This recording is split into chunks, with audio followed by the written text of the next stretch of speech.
Hey there folks, Mountain Boy here, bringing you today my new acquisition. It's a Gerber Slimsada. So just recently, Gerber was having they call it their spring sale. I think it gives you like another 15% off, but sometimes that jumps up to like 20% off. So these Slimsadas were on sale, and then the 20% off code also stacked on top of that. So this ended up being like $24, and it was like a $5 flat shipping fee, and I kind of bought some other items that I'll probably do another video on. You know, there's a lot of videos on this knife. It's probably been out for like a year or so, and so I think there's kind of a lot of review videos.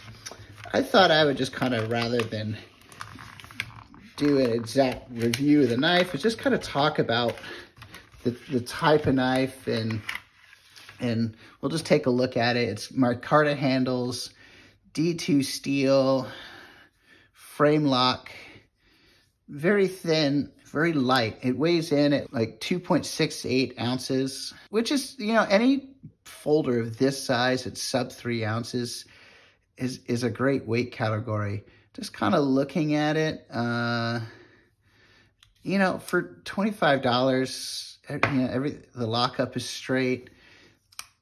Crossbar definitely goes in. It's just a nice solid knife. Like, this clip is really cool. Like, I don't like little wimpy clips. They seem like they always kind of get bent on me, and I have to kind of tweak them later on or replace them. This is just a nice solid clip. Although I don't think I would do like a big heavy pair of outdoor pants, but just for everyday carry where you're kind of like in slacks or kind of thinner pants, I think that's perfect. And it just kind of feels good in hand. Cool kind of colored back spacers, like a really nice touch. The only criticism I would have is, and I think everybody else has pointed it out, is this little spot here just feels, where it's been milled out, just feels a touch sharp. But you know what? You're not going to be using this knife as a super workhorse. Ball bearing action, you can kind of see them through there. I don't know, in a way it's kind of like we're in a really kind of great time, because there's a lot of great knife designs out there. I mean, the market's almost flooded with them. There's a lot of killer new materials, from G10 and micarta, titanium, stainless, all sorts of kind of wonder metals, different finishes. And this is just kind of an expression of it. I mean, it's just a knife that 5 years ago, this probably would have been a $100 knife.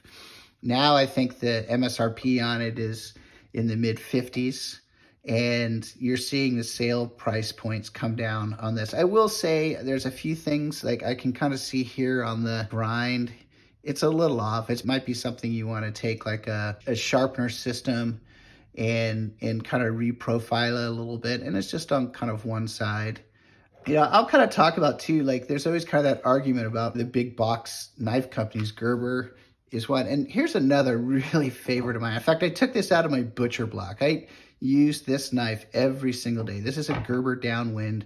What I like about this is it's a fixed blade, fairly, kind of mid-weight, great G10 handles. I actually have another one of these up at my cabin. And I also have another one in my camp box. These things are great. And you see them go on sale, and they're literally under $20. Compare that, with other fixed blades that are like $100 or more. Yeah, you got full tang and everything's super cool. But if you just want a knife that you're going to use every day, you're going to really work it, and if it dies, it doesn't matter. It's not a huge amount of money. And so I think Gerber actually does a really good job, just as far as having just a good basic knife in your kind of classic plastic clamshell.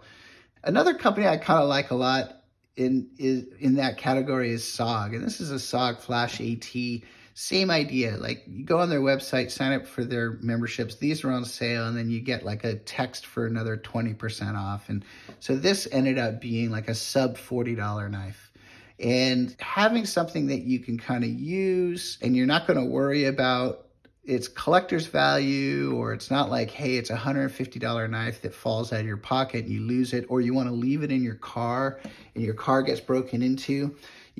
These are just really kind of great options, for truly that everyday use, not what goes with my Rolex, but just what's kind of like a good basic knife. And I think that's where the Slimsada fits into that. When you start getting down to these price points, kind of like, well, where could I use one of these? Could I put one of these in an extra backpack that I have? That way you know you always have a decent blade on you. And then again, it's kind of good to kind of watch these sales, especially around the holiday times. And it's kind of a good time to stock up, and especially for gift giving, where, yeah, maybe somebody who's not into knives, like collecting the way some people might be, but it's just like, hey, you want to give them something that's going to make them think of you, or they're going to appreciate, I think a knife like that would really kind of fit the bill. So anyway, thanks a lot for watching. If you got any thoughts about it, I'd love to hear what your guys' thought on what's a high value knife.